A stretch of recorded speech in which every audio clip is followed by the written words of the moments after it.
Story 1. Whispers on the open line. I've worked nights long enough to know the rhythms of the city by sound alone. Sirens like stitched thread, the green line's metallic squeal, the late bars bleeding out onto the sidewalks. By 2:14 a.m., the board was quiet and my coffee had gone the color of old pennies. The call came in without the usual burst of chaos. No shouting, no fire alarms howling in the background. Just a line that clicked alive and settled into breathing, close and careful, like someone was trying to match my pulse. 911, what's your emergency? I said, because habit is a kind of prayer in this job. Nothing. I tried again. Still nothing. The breathing wasn't frantic. It was deliberate. Then, like someone leaning over my shoulder, I heard it. A whisper threading the static, my name not asked but stated. Mara. I sat up. Dispatch is never truly empty. There's always the glow of monitors, the hum of fluorescence. But that night the room had the hush of a waiting chapel. I was the only one on our side of the glass. The supervisor had gone downstairs to smoke and argue with his ex. The word Mara had not sounded scared. It sounded like someone marking a place on a map. Who is this? I kept my voice steady the way they train you. I threw a trace on the call. NI, unavailable. LI, no address returned. The line was listed as unknown origin, which happens sometimes when folks rig their phones or avoid hiccups. Still, the floor under my chair felt like it had shifted a degree clockwise. In the breathing, other textures emerged. A faint click as if a heel met tile. Another, closer. Footsteps, I thought, though the room I sat in had carpet that swallowed sound. The steps on the open line had a hollow echo, like a hallway with painted cinder block walls. If you need help, say something, I said. Tap the phone. Tap is a word you learn to trust. 3 short syllables that can anchor a drowning person. 2 soft taps came back. Then the whisper again, brushing the wire between us. Stay with me. I know that phrase too well. It's one I use on bleeding voices, on trapped ones, on the men with their hands shaking in dark kitchens.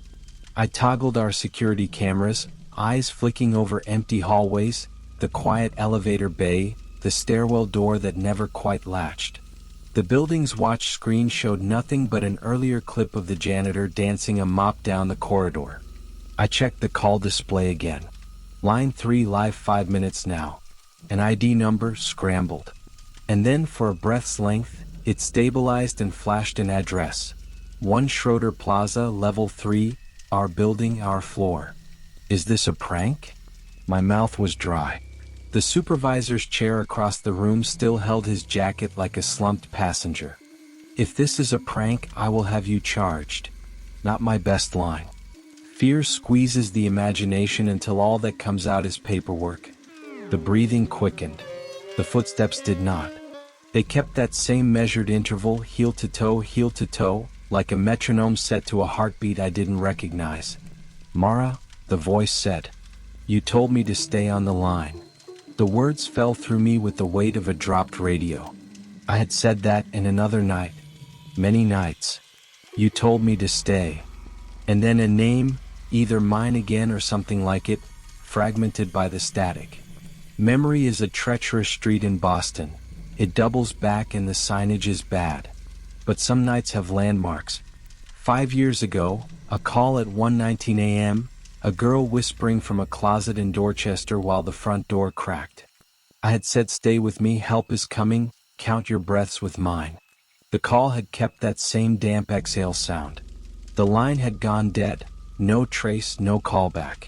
A body found 2 days later behind the house. No arrest. My voice had been the last one in her ear. I lifted my pen and tapped the desk twice. Once more, a cadence I could not help dressing with superstition. In the line static, the same taps answered, not delayed but exactly folded over mine as if the sound was a mirror. I pulled the headset down to my neck and set the desk phone on speaker. Where are you? I said. Tell me where you are. Almost there. The whisper barely disturbed the air, but the word there flexed the line, like a fingertip pressed to skin. The footsteps stopped. The quiet on the wire changed temperature. With my free hand, I reached for the door console and buzzed the lock. Nothing moved in the hall cam, but my own monitor showed the tiniest fugitive flicker at the far end, like the camera had blinked. "You told me to count," the voice said. "With you." I remembered it now, the rasp of that night, the way I had tried to build a bridge with numbers. My tongue felt wooden. "What's your name?" I asked, though part of me knew I was asking it like a test I had already failed. The reply was not a name. It was a sound, my sound. My intake of breath, the way my lips touched the mic when I mouthed please without sending it.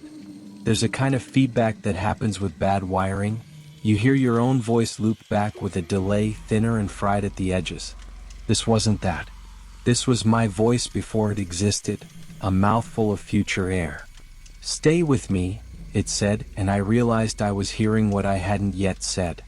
My hand hovered over the keyboard because if the line was us, if the line was me, then every word would become a road I'd have to walk. I glanced at the wall clock and felt the minute hand stutter. The board, quiet a second ago, lit up. Lines 1 through 6 registered open with no calls attached, a clerical impossibility. The building feed switched views on its own, cycling the elevator bay, the hallway, the empty bullpen. And then my own dispatch room blinked onto the screen from the corner security cam. The view put me at the bottom right, hunched over a phone that had not rung and yet had never stopped. The footsteps started again, not in the line but behind me. Don't. Closer. I turned, but the room held only what it always held. A saved coffee, a bulletin board with bad jokes, the glass that made a mirror of the night. In the phone, the breathing climbed up into my ear, warm and human, as if the line were only the last inch of air between a mouth and mine. "I stayed," the whisper said. "Like you asked. You said help was coming." I don't remember standing. I remember the headset cord drawing a small circle in the air. The hallway camera showed the stairwell door easing itself wider, as if the building were exhaling. There are protocols for intruders. There are no protocols for being found by a call you haven't made yet. "What do you want?" I asked, and the answer arrived in the same voice as the question, which is to say mine. To be heard, it breathed. To not be alone. The room absorbed the words like soundproofing. On the board, every line now displayed the same address, ours. Every clock showed the same minute, 2:14. The whisper tried my name one more time and, like ink bleeding through paper, another voice bled in beneath it. The girl from Dorchester, or the girl I made of her because grief likes to keep drafting the dead until they answer. I did the only thing the manual never suggests. I said nothing. I did not comfort. I did not promise or count. I lifted the phone from the cradle and set it down. The line denied my voice should have dropped. Instead, the room leaned closer. The whisper was no longer inside the phone. It was at my shoulder, a mouth learning to make itself out of air and electricity in the shape of my name. The open line had never been on the desk. It had been in me this whole time, a channel bored by 1,000 emergencies. "I'm here," it said, and for a second I believed I had said it first. Then the footsteps stopped for real, not behind me or in a wire but at the edge of a space I didn't know I'd kept. If I turned, I would see nothing. If I spoke, I would make it real. The city outside paused like it was listening for an answer. I stood in the glow of the monitors, and for the first time in 7 years, I let the silence be the thing that saved us. Story 2. The second voice, he called 911 to report footsteps in his hallway. Then a second voice slipped onto the line and repeated every word he said, a half-beat late, calm and amused. I worked the midnight rotation in Orleans Parish, the kind of shift that turns New Orleans into a scatter of rectangles. Porch lights, bar signs, my CD screen washing my hands in blue. The AC never beat the humidity, so the headset always felt a little damp against my ear. Coffee tasted like pennies, patrol units sounded half asleep.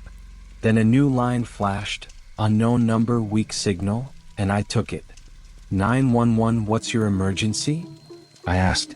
A man rushed into my ear, breathy, stumbling, words colliding as he said someone was moving down his hallway, knocking into picture frames.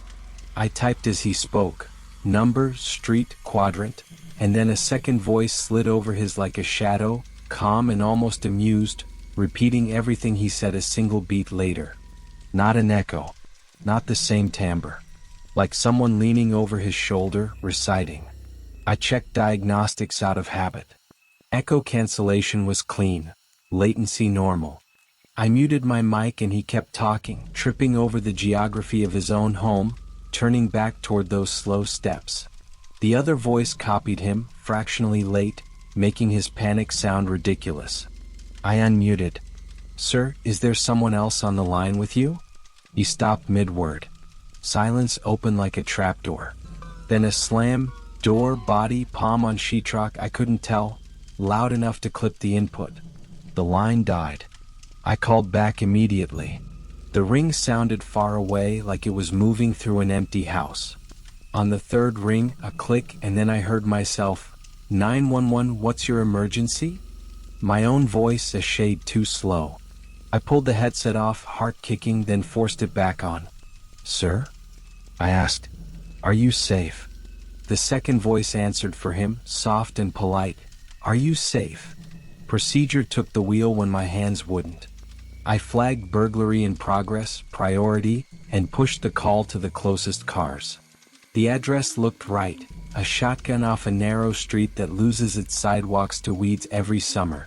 The CAD stuttered when I tabbed to the map, a micro-freeze like a held breath, then dropped the pin.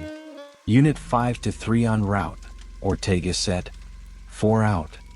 I wanted to tell him about the second voice and didn't. I gave the standard update.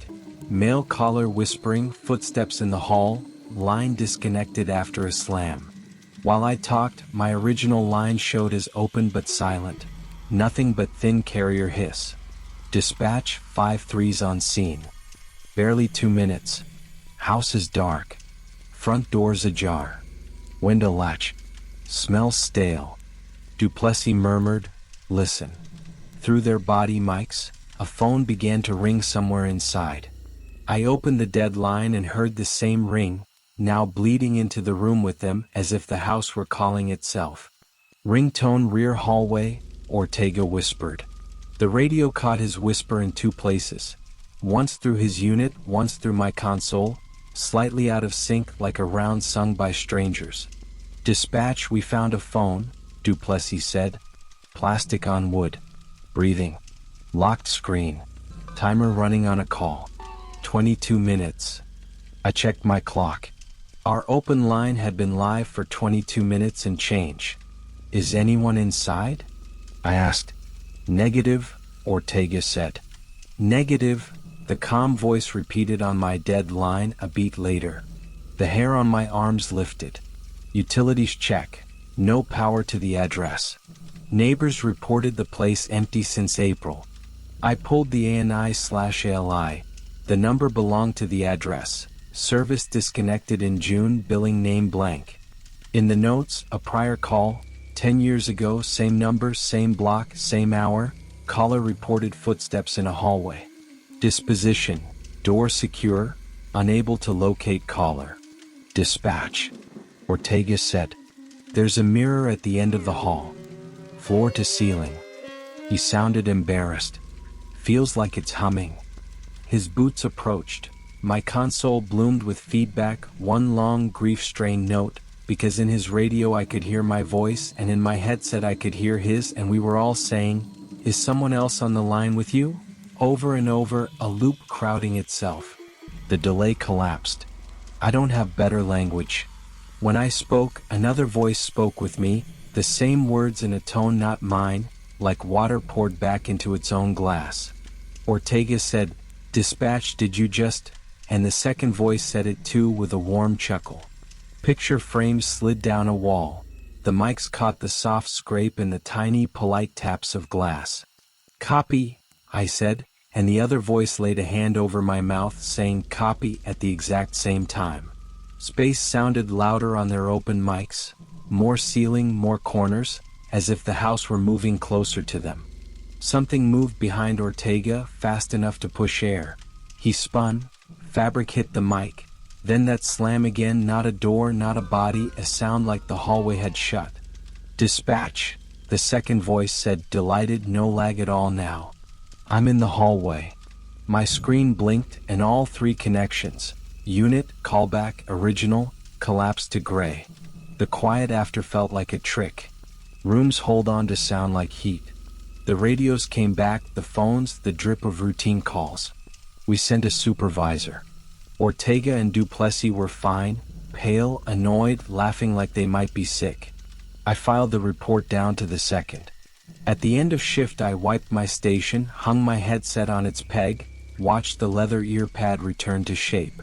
I told myself it was radio bounce, a patch bleeding through an open console, the mind making a story. I drove home past the lazy Black River and its obedient freighters and didn't turn on the radio. In my apartment I locked the door, set my phone on the counter. The screen lit my face from below. A tired person looked back. I called a friend to say I was fine, to say nothing weird had happened at work, to say I'd laugh about it tomorrow. "Hey," I said when she picked up, and the other voice said "hey" with me, no delay at all. Story 3. Coordinates without a caller. When Denver dialed 911 with no caller, the only voice that answered was my own. I worked nights on the Denver 911 consoles, where the screens glow like aquarium glass and the city swims past in blue and amber. "Denver 911, what's the address of the emergency?" I said, and got a lungful of winter static for my trouble, dry, granular, like snow whispered across a microphone. Under it, faint as a wristwatch lost in a drawer, came little beeps. Not DTMF digits, not a keypad click. Older, rounder tones, a radio with bad teeth.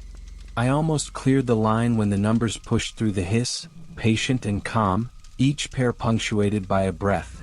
39.7397, 104.990, and then silence so complete I could hear my own headset creak. Coordinates. Not an address, not even a hint of an apartment gate code. I wrote them on the margin of a tow log because it was closest, circled them twice and ran a quick map overlay. Downtown, on the edge of a construction site where cranes sleep like folded mantises. I flagged 2 patrol cars and a medic unit, told them what I had and what I didn't. No caller name, no callback, no ANI/LI, just a ghost pin and a feeling that the room had tipped a degree colder. "Copy," one officer said, and his radio clipped the word in half as if it had to squeeze through. The first unit rolled up on the lot at 1:13, headlights whitening the chain link and the flapping tails of caution tape. Through the radio I could hear the sight the way a seashell holds a beach. Diesel generator idle, wind walking the scaffold, the hard ping of something metal settling. "Dispatch, we're at the coordinates." No party observed, Officer Trad said, his voice clipped by the wind. They found the gate chained but the fence had a belly where someone had squeezed through. Boot prints stitched the mud toward a crater of rebar like black straws. No night crew, a foreman on a late check-in told them over my patch. We buttoned up at 2100. The pin on my screen sat stubbornly in a rectangle of scraped earth, as if waiting for us to notice it wanting. "Got something," the second unit said, and I listened to their footsteps slow. Headset. Not a construction hard hat, an actual headset, the over-ear kind with a foam boom mic, half dusted with grit. "It's warm," the medic noted, surprise flattening his voice into the open channel. "Like, body warm." He held it in his gloves and steam curled off the ear pad into the floodlight glare. There was no phone, no cable, just the headset sitting in the dirt as if a head had evaporated out of it. The air went thin in my cubicle. I realized I was holding my breath to hear better. Then, under the officer's breathing and the faraway hum of the generator, the beeps came back. Single, patient notes that made the radio squelch flutter, the same pattern I had written on the tow log, as if the lot itself were dialing me. I pulled the recording into the loop and waved our night tech, Leah, over from her nest of spare handsets and coffee. She slid on headphones, listened, then pinched 2 fingers in the air like she was measuring a seam. That's not keypad two-tone paging. Old Motorola quick call, she said. A, B pair to open a pager. She scrubbed back and forth, isolating the notes. We haven't used analog pagers in years. She dug a laminated cheat sheet out of a drawer like a tarot card.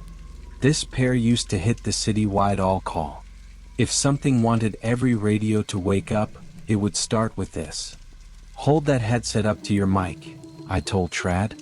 The medic lifted the warm ear cup toward his lapel, and for a second the tones stopped, as if we'd finally given the whisper a mouth. A hush came over my side of the room, even the printer decided not to click.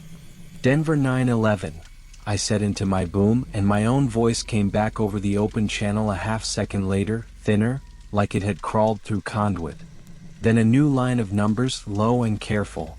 5280, -20. Mile high, less 20 feet. There's a utility hatch at the southwest corner, the foreman remembered suddenly on my patch. Old telecom vault from the previous building. It's supposed to be capped. The officer's flashlight swung, and the radio crackled with the sound of a lock complaining about keys it didn't recognize. The gate gave, and the hatch did too, square steel with two recessed eyes and a lip of tar that peeled like old tape. When they levered it up, the radio filled with a cold, coin-smelling breath. A ladder went down into brick and concrete, the rungs polished in two spots where hands had worked the rust free. Dust is disturbed, Trad said. Fresh. Leah tapped the side of her headset like a stethoscope. Old cop is still hot, she murmured. Dash 48 volts from the central office will sit there for decades if nobody cuts it. The tones chimed again, and she looked up at me over the top of her screen. That's an open everything page. If there's legacy gear down there, we just knocked on all its doors. -20 feet, I thought, and the number felt too neat. We held them at the rim while fire rolled, but waiting didn't change the fact that the hole sounded occupied. Through the officers' mics came a thin version of our own channel, delayed a heartbeat and tinted with that same granular hiss, as if the room below had learned to imitate us. Copy perimeter, I said, and heard myself answer myself from under Denver. The medic swung his light down and it caught chalk on the inside lid. Numbers written backward, mirrored for whoever would open it from the street. The same coordinates in my margin, with a short dash and a 20 like a subtraction problem. He panned left. On the vault wall, a green metal can with a city inventory sticker blinked a tired amber, a single wire pair leading into its jaw. Nothing else moved, and yet the warm headset in the medic's bag let out one last soft tone, a polite doorbell from nobody, and went completely dead. Fire backed into the alley at 126, their flood bars turning the chain link into a white rib cage. Atmosphere first, their lieutenant said, casual in the way of people who assume the earth will keep being floor. The four-gas meter chirped in the hatch mouth, 20.9 oxygen, zeros for LEL H2SCO, clean enough to breathe the past. They went down on a tag line one at a time, helmets scraping the brick with a slow, hollow chalk. Their radios doubled themselves again. My voice, their voices, then a second set lagging behind like our shadows had microphones. Command, copy entry, I said, and heard myself repeat from the dark with a warmer tone, like a recording captured in somebody else's room and played back through felt. Vaults maybe 15 by 10, one of them panted softly, the words curving around his respirator straps. Old relay rack. Junction cans. A controller. He thumped a knuckle against something metal and I heard the little drum through 3 versions of the channel. There's a patch panel labeled auto patch. LCD says last number dialed, 911. Leah's eyebrows went up like someone had pulled them on a string. There's a tiny thermal strip still half fed, the firefighter added, breath ghosting the mic, paper white as a tongue, printed with numbers that looked like mine. 39.7397, 104.990, a -20 underlined. A green LED on the controller pulsed, patient as a metronome. Speakers live, he said, turning his light, and for a second the echoing of us stopped as if embarrassed to be caught, leaving just the room and the sound of the ladder ticking as the cold ate it. Leah crouched over the console like a watchmaker. Autopatch was how repeaters made phone calls, she said softly, as if not to wake the room below. Quick call wakes the controller, it expects tones, it dials a pre-programmed number. If it doesn't get a human, it replays whatever's on its little brain and waits for carrier. She pointed at the green LED that fattened a little whenever we spoke. It's been listening to us, then calling us to tell us it's listening. The firefighter thumbed a push-to-talk stud on the controller and my own voice came back up the ladder in wool. Denver 911, what's the address of the emergency? He let go. The room repeated it again from memory, like a kid practicing a new phrase to itself. Somewhere on the rack a relay clicked twice, patient as a heartbeat. Last number dialed is still us, he said. It'll keep trying until someone tells it the emergency exists. They traced the wire that fed the speaker binding posts to a quarter-inch jack plate with a snapped headband still caught in it, a sibling to the warm headset upstairs. The warmth made sense down there. 48 volts and a steel box hold their own weather, but the timing didn't. On the controller a tiny printer tore off a receipt of the living. Call connected 108, duration 021, last audio stored. In the dust someone had drawn a fingertip question. Who is calling who? Kill power? The lieutenant asked, and even Leah, caretaker of obsolete ghosts, nodded. Affirm, I said, and the word came back from the vault one last time with a human kindness it hadn't earned. They pulled the fuse. The green LED let go like an eyelid, the relay stilled, and for a second the city's noise pressed in to fill the shape the echo had left behind. Then, very faint and from no radio I could account for, came a single two-tone page from somewhere above us, like the street itself had learned the trick. We climbed out of the hole with the bagged controller and the headset cooled to ordinary, the way a hand forgets it was ever held. Evidence logged it like any other found thing. The foreman signed for the hatch and promised a new lid that didn't remember numbers. Leah stayed long enough to run the tones through her analyzer. Same A-B pair every time, she said, dragging the cursor over the little mountains on her screen. But the carrier, it's not coming from a repeater anymore. She rotated the spectrogram and frowned at what she couldn't point at. It's like the mic is the space between our words. At 3:04 the channel hiccuped once, the soft two-note page from nowhere, and then the kind of quiet that you only hear in a room that has just finished talking. I tore the tolog margin free and stuck it under my keyboard, the coordinates bleeding through the paper like they wanted other pages. By 6 o'clock the lot was just dirt and plastic fencing again, a rectangle waiting to be a building, and my pin on the CAD map grayed out with the shift. We never found a caller, or a phone, or a body to apologize for. The only recording we kept was of us asking ourselves what we needed. For the next few nights the console would give a little ear pop at odd hours, as if the city cleared its throat, and sometimes when I said, Denver 911, what's the address of the emergency? I'd hear myself answer a half-breath later from a room with brick walls and no people in it. Maybe it was just ghosts of copper, maybe the steel in the cranes learned a trick and the dirt carried it, or maybe some emergencies dial themselves when nobody else will. Either way, when a call comes with only coordinates, we go. If the address is -20, we bring a ladder. And if the voice on the other end sounds a lot like mine, I don't hang up. Story 4. The crying child. At 3 a.m., a child begged me not to let something in, and before the night was over, the thing on the other end had learned to speak in my voice. I unmuted and kept my voice leveled to a whisper I'd practiced for years. This is 911. I'm here. Are you safe?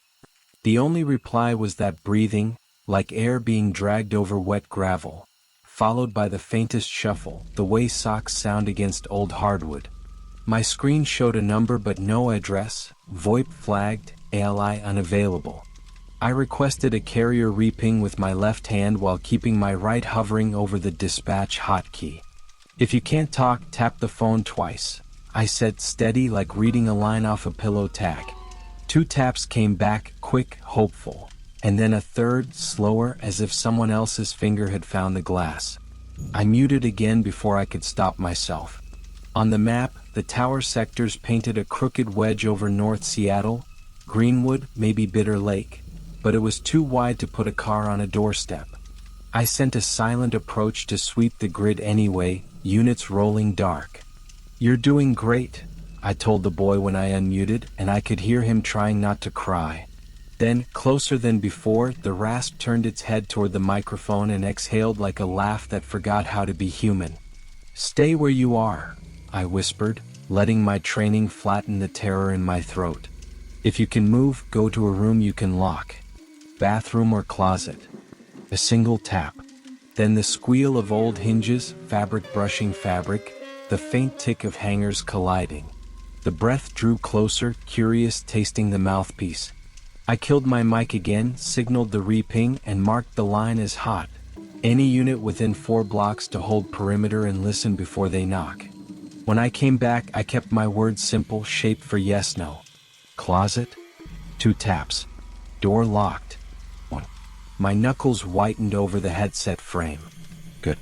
Stay low. Put clothes over you like blankets. Keep the phone on. The boy tried to be brave. I heard the swallow, the nose sniff he couldn't stop. The house sighed with settling. Then the rasp stopped breathing altogether, the kind of quiet that doesn't mean gone. It means it's listening. I leaned closer to my own mic like proximity could protect him. "Don't answer any voice but mine," I said, cutting the words into soft coins he could pocket. "If it's at your door, tap once." A single tap came so fast it overlapped the next sound. The tiniest tick of a latch being kissed by pressure, then would giving a patient sigh. Cloth whispered as the door bowed in. The breathing on the line thinned to a needle thread and slid along the crack, tasting for light. I flagged the call as violent in progress and opened a whisper channel to the sector sergeant. "Hold perimeter, no door knocks, listen first." The rebid tightened, 150 meters now north of 95th, and I typed every scrap of audio I could name. Aquarium burble, metal wind chimes and fifths, an old house that complains when you lean on it. "If it moves away, give me 2 taps, I told him. Nothing moved away. Instead, the rasp tried a word. It came out wearing the boy's line like a stolen coat. "Please, don't let him in." Almost right, but the pitches were wrong, like someone imitating laughter without ever having laughed.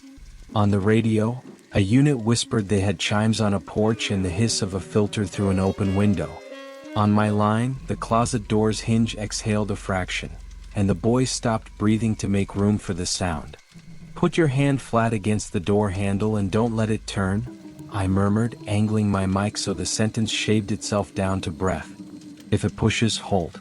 If it stops, don't move at all." A brittle scrape answered me, metal touching metal, and then the soft elastic squeal of a cheap knob twisting as far as it could without the latch releasing. Through the phone, something sniffed, a slow drag like someone learning how noses work. I toggled to radio. "Unit with wind chimes and fifths and aquarium hum, you're on my audio. You are close. Hold perimeter on my mark. If you hear a door with a springy knob and uneven hinges, that's our point." A beat. Then a whisper back from outside someone's house. "Copy. Front window cracked, curtain moving."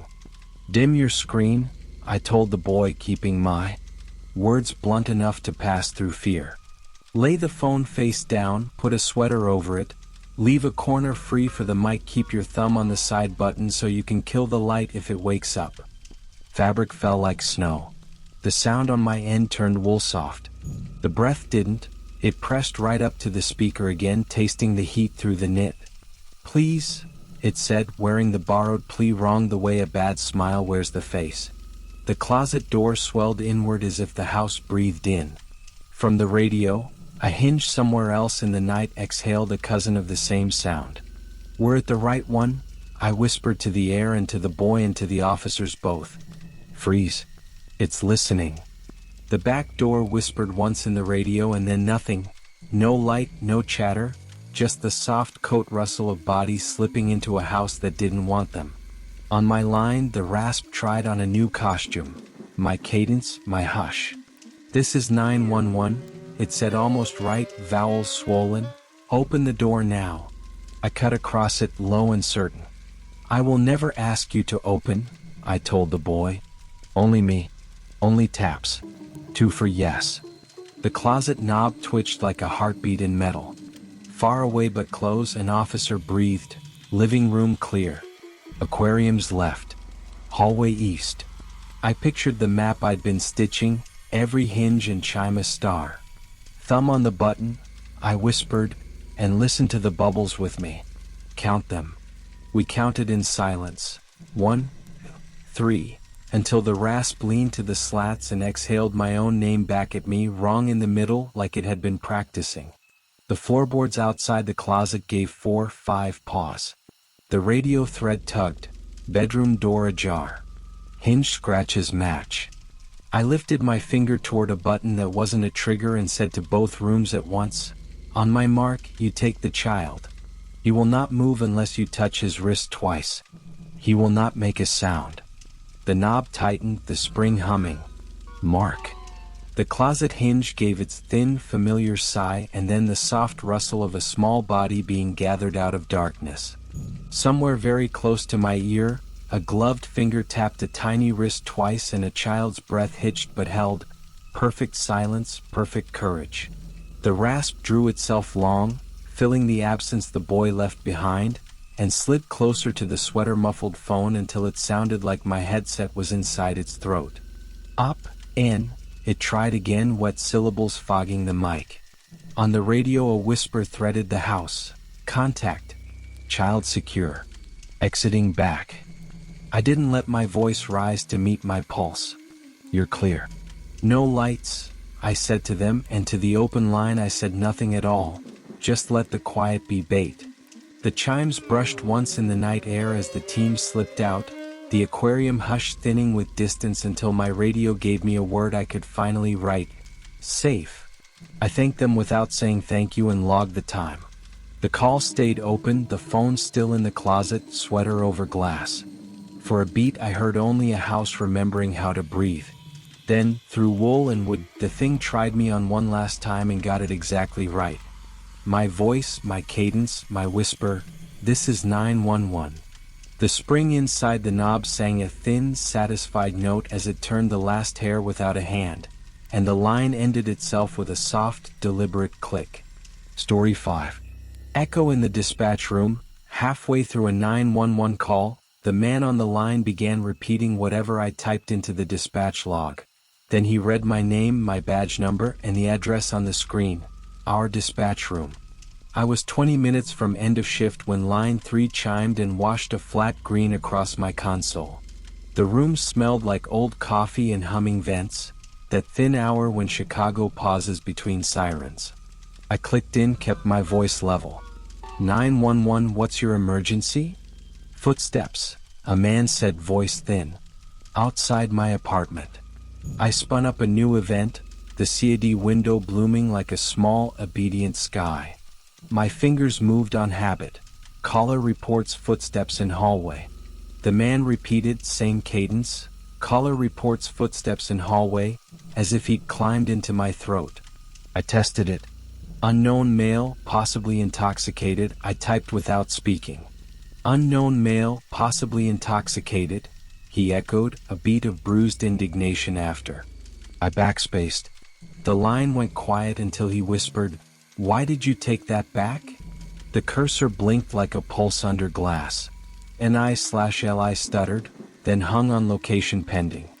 I toggled a channel, called for a unit to stage nearby. The floor was a grid of empty chairs and low partitions, the winter dark pressing on the windows. Tell me your name, I said, typing it too because that's what we do. He said, you know my name, and then spelled mine, including the badge I wore on a frayed lanyard. The LI field snapped to a location and froze. Our building, our floor. It showed our suite number and the smug little star the system uses when it's proud of being precise. My chair creaked. The cursor moved 2 spaces on its own and stopped. In my ear, the man swallowed and asked, do you see him yet? See who? I said, steady as training. The log typed itself before I could see who. Then without my hands it added, the man behind your chair. The noises I'd filed under HVAC and settling became a pattern, 4 beats and a drag, coming from a distance that at this hour should have been impossible. I stood. You're supposed to stay anchored, but the headset cord tugged me like a wrist in a cold hand. 2 stations over, a spare chair sat yacht a few degrees as if someone had just risen. I keyed the radio. Units in the area, stand by. The channel gave me only my voice back, larger and farther away. The wall printer rattled out a page in slow teeth. I hadn't sent a job. It was a call summary, already closed, stamped with my initials. Time opened, 2 minutes from now. Time cleared, 10 seconds after. Disposition, unfounded. Where an officer's name should be a blot of toner pressed like a thumb into a bruise. The man began to cry without breath or hitch, a clean, thin sound like wind along a gutter. He's almost there, he said. I typed nothing but the log wrote, caller crying. Caller states he is not alone. My reflection in the glass looked a beat delayed, a stranger wearing my clothes. Open the door, he begged. The hallway lights beyond our glass stayed low and fixed. There is no door to open, not the way he meant. The only doors here are metal with a badge that clicks and flashes green. Mine flickered on my chest for no reason at all. Line 5 rang with my extension in the caller Idaho. The name displayed was mine, middle initial and all. I answered the new call with my free hand. 911, what's your emergency? I heard myself say, my voice from a few seconds ago, small and tight, coming from the new line. Then I heard the other me typing. Caller reports footsteps in hallway. The room became a loop of thin audio, my voice chasing itself, the man repeating what I hadn't yet decided to write. Grabbing at control, I typed something impossible. Unit, check dispatch room. The radio barked as if it had been waiting. Copy, a steady voice said. Dispatch room, 7th floor. We don't have a 7th floor. The footsteps stopped behind me, not fading, stopping, like they'd reached their destination and were considering it. Thank you, the man said, and for the first time he sounded close, wobbling the focus of the fluorescence. On my screen, CD flipped to handled on scene. I turned because there were no options left. The glass showed me the empty aisle, the half-turned chair. Tucked into the crease of my headrest was a printed summary from a different hour, 3:17. Same incident number as the page by the printer. Same address, hours. Same caller, me. At the bottom, a note in my own block letters. Don't type the last line. He's behind you, the man, my voice, said into both lines, perfectly overlapped. I put my hands over the keys anyway. Typing is how I keep the world in boxes. I wrote, caller disconnects. Both lines clicked. The footsteps resumed, receding into a hallway that doesn't exist. 4 beats and a drag. The system preserving them as a thin, neat waveform. End of shift came like a mercy that didn't know where to land. I sat with the headset crooked on my neck and watched the log with the kind of attention people give to EKGs. The printer stilled. The badge light made no more decisions. I didn't type the last line. It typed itself. Call cleared. Disposition, echo.